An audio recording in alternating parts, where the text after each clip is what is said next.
To some, the war of words is just more noise in our already noisy world. But in our 24/7 news cycle and constantly connected social media-driven reality, the war of words is as important as the battle itself, for it has the power to shape political policy, and it already is. A few weeks ago, Israeli Prime Minister Benjamin Netanyahu was asked at a press conference why the country is attacking Iranian proxies and not Iran, to which Netanyahu snapped back saying, "Who told you we're not hitting Iran?" The very next day, Israel started assassinating Iranian militants in Syria and Lebanon, and has continued doing so since. In the United States, many Muslim and Arab Americans have vowed on social media not to vote for U.S. President Joe Biden's Democrats in this November's presidential election because he has Palestinian blood on his hands. Last week, perhaps in a bid to win back Muslim and Arab American voters, Biden signed an executive order to slap sanctions on Israeli extremists, a sort of twisted moral equivalency between Hamas and Jewish attacks. Canada has said it will follow suit. Of course, Biden issued this executive order just hours before his trip to the state of Michigan, home to America's largest Muslim population and an important swing state that could be a game changer in the upcoming election. But the war of words between Israel and the Palestinians did not start on October 7, 2023, when Palestinian terrorists dealt the worst single-day attack to the Jewish state. The war of words dates back to the very outset of the State of Israel, and it has had significant consequences on the bloody, perilous conflict. After Israel fended off 5 Arab armies upon declaring its independence in 1948, many people from all political leanings sympathized with Zionism, but that changed substantially after the 1967 Six-Day War and Israel's subsequent takeover of the West Bank from Jordan and Gaza from Egypt. In some people's eyes, Israel was an incarnation of Western imperial power, or for one time colonial struggles, even though Zionism is the single greatest decolonization project on planet Earth. Meanwhile, in the 1960s, the Soviets started supporting the Palestinians because they were on the front lines of fighting the only democracy, Israel, in the Middle East. The Soviets encouraged Palestinian leader Yasser Arafat to abandon his open desire to annihilate the Jews in Israel in favor of liberating the Palestinian people in Israel.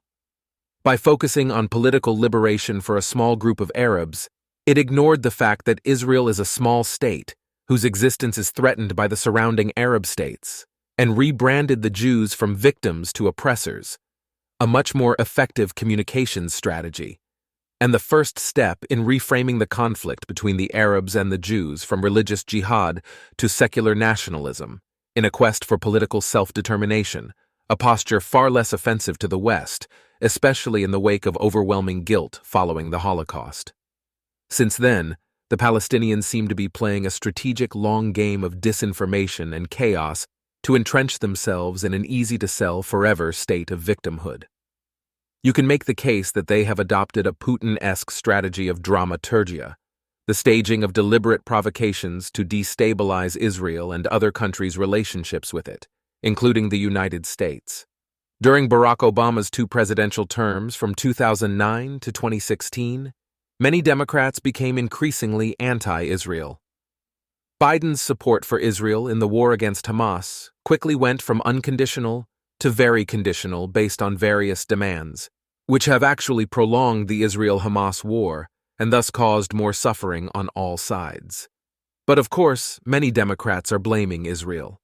The base is really pissed, and it's not just the leftists, said one Democratic congressman. I have never seen such a depth of anguish as I've seen over this Gaza issue. It is unbelievable how people in their right mind could be so in contempt of Israel after it suffered one of the worst terror attacks in modern history, much more devastating than 9/11 based on per capita stats. But such are the effects of the war of words, whereby Palestinian leaders have been able to break out of their doomed cycle of internal conflicts, to internationalize the Palestinian plight, and make Palestine everyone's favorite cause.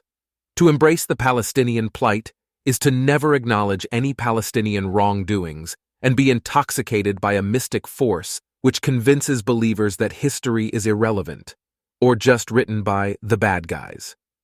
Reality is reality only when it aligns with pro-Palestinian viewpoints, and evidence-based truth is some conspiracy carried about by elitist white men whose forefathers most definitely owned dark-skinned slaves and stole indigenous peoples' lands. Thus, the Palestinian plight pits the people against both a particular elite and a scapegoated and often foreign but always dangerous other, the Zionists, which countries like the United States, Germany, and the UK are accused of coddling. This model of populism, then, configures reality to constantly conform to non-facts. Israel, on the other hand, has never had a great PR strategy. In Hebrew, what is called hasbar-ah, which is derived from the Hebrew word le-hasbir, to explain. Surely, though, it is challenging to explain to the average casual onlooker that, before the founding of the State of Israel, Jews were told to go back to Palestine. Yet after its founding, Jews have been told to get out of Palestine. Just like, now, the same people who were already saying that Gaza was occupied by Israel are now afraid that Gaza will be occupied by Israel. To we Jews, this double standard is an obvious case of anti-Semitism. But anti-Semitism, especially nowadays, is a weird phenomenon because it comes from both the political left and right, and Jews are one of the only true minority groups who seized their victimization to, on the whole, rise above it and achieve great collective success. The State of Israel, with one of the greatest economies, militaries, and societies in the world, despite all of its persistent internal and external threats, is a microcosm of this success. But Israel has generally done a poor job of communicating it to much of the world.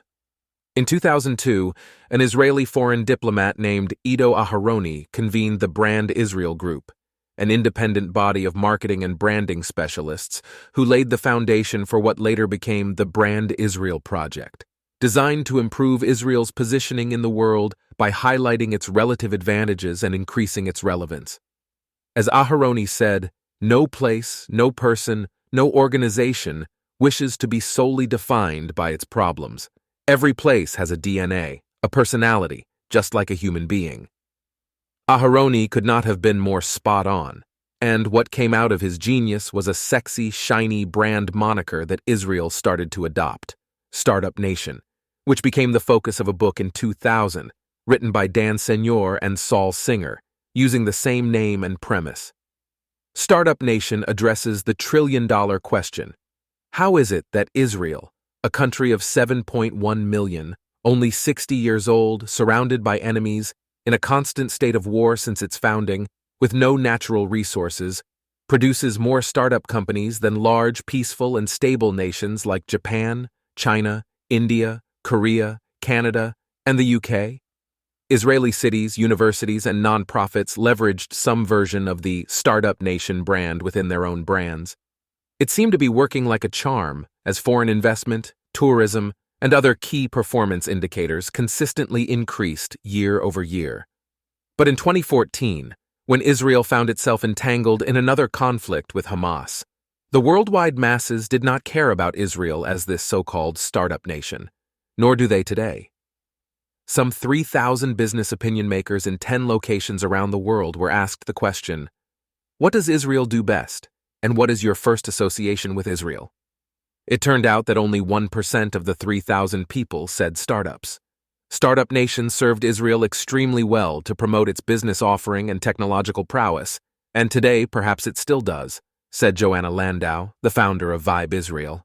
But looking down the line within a few years, because of the pandemic changing how the world's economies are working, it's not enough to use the same messaging we used 10 years ago. We have to adapt ourselves to the new reality.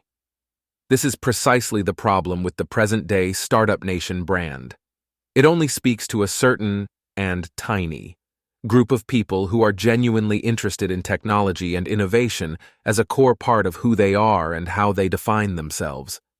We are effectively telling the world, if you are not interested in technology and innovation, you probably will not be interested in Israel.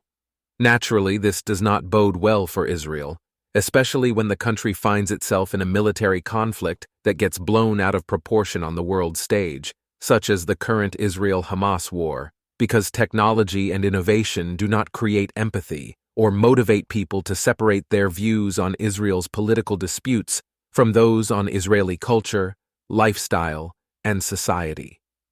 Don't get me wrong. If Israel's only brand attribute revolved around technology and innovation, that would be one thing. But Israel is one of the few countries that actually has something interesting to offer for virtually every type of person.